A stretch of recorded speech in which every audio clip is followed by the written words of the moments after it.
सन्तु निरामया सर्वे भद्राणि पश्यन्तु मा कश्चित् दुःखभाग् भवेत्। ओम शांति शांति शांति।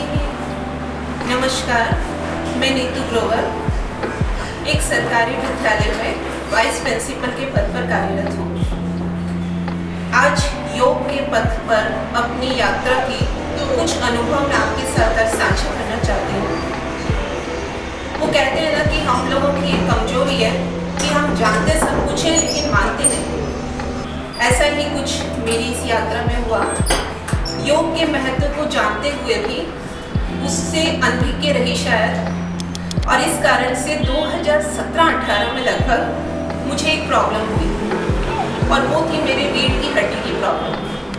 L4 और L5 का डीजनरेशन प्रारंभ हो गया, और जब मैंने डॉक्टर से कंसल्ट किया उन्होंने मुझे बताया कंप्लीट बेड रेस्ट। वो दिन था जो मेरे लिए बहुत डरावना था, क्योंकि बहुत सारे भविष्य को लेकर मुझे चिंता होने लगी थी।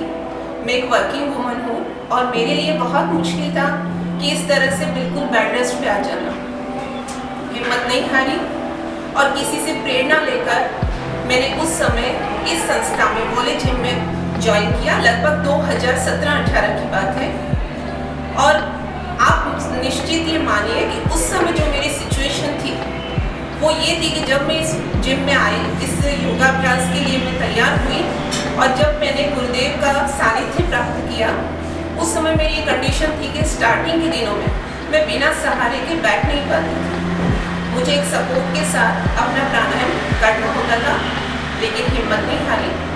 और आज वो दिन है कि मैं फ्रंट लाइन में बैठकर और अपना योगाभ्यास करती हूँ। तो निश्चय ही अपने जीवन शैली में सुधार, खान पान में बदलाव, गुरुदेव का सानिध्य और माता रानी की कृपा रही कि मैं इस बीमारी से अपने आप को बाहर ला पाई। उसके बाद आया कोविड का एक भयानक समय, एक ऐसा समय जिसने ना हमें शारीरिक रूप से बल्कि मानसिक रूप से भी झकझोर के रख दिया।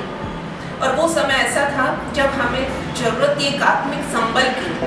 और आप मानिए इस बात को कि एक योग, एक प्राणायाम ही ऐसा साधन था उस समय जिसने न केवल हमें शारीरिक मानसिक बल्कि एक आत्मिक संबल प्रदान किया।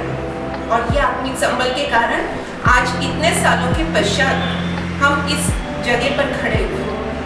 तो योग के महत्व को हम नकार नहीं सकते। योग हमारी संस्कृति है, योग पूर्ण रूप से प्रामाणिक है, कोई भी इसमें संदेह जैसा विषय नहीं है। मैं आप सभी को ये संदेश देना चाहती हूँ कि योग को अपनाएं, अपने जीवन को सरल और सुंदर बनाएं। साथ ही युवा पीढ़ी, हम केवल क्या मानते हैं कि योग या प्राणायाम जो है वो केवल बड़े बुजुर्ग या फिर जो बढ़ती उम्र के लोग हैं उनके लिए, जबकि ऐसा नहीं है। आज के इस कंपटीशन के ज़माने में, अवसाद के ज़माने में सबसे ज़्यादा अगर योगाभ्यास प्राणायाम की किसी को आवश्यकता है तो वो है एक युवा वर्ग। तो आप सभी, खास करके युवा वर्ग, एक बार आप जरूर योग अपनाएं और अपने जीवन में आने वाले बदलाव का अनुभव करें। निश्चय ही आप अपने जीवन में बहुत अच्छा अनुभव प्राप्त करेंगे। अपने जीवन का जीने का एक नजरिया ही आपका बदल जाएगा। साथ ही मैं आप सबसे ये अनुरोध करती हूँ, 21 जून आ रहा है, योग दिवस है, और इस योग दिवस पे हमारा जो 100% अगर डिवोशन या डेडिकेशन है वो यही है कि हम इस संदेश को जनमानस में पहुंचाएं, योग के महत्व को बताएं, योग से होने वाले जो अनुभव हैं उनको साझा करें, ताकि हम अपने समाज को, अपने देश को बदल सकें। जय श्री कृष्ण।